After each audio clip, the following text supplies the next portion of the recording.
دلوقتي في المكتبة بيبليوتيك ناسيونال دو فرانس، اللي هي أكبر مكتبة في أوروبا.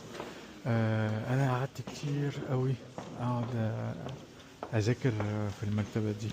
هو زي ما انتوا شايفين أي حد يعني ممكن يدخل وهو أصلا ببلاش. فأنا زمان أيام الثانوية والكلية كنت باجي كل يوم سبت وحد أقعد يجي 5 6 ساعات بقى أذاكر بقى وأعمل واجبي والكلام ده. فده بس اللي هو إيه، بلوك واحد بس ماشي.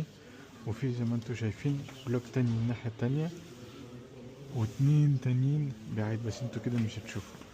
وده برضك ايه مكان اللي هو الكافيتيريا. في ناس برضك بيذاكروا. وده برضك مكان عامل زي الكافيتيريا. فهو بصراحة نضيف اوي وحلو. الماكيت اهو، احاول اوريه لكم.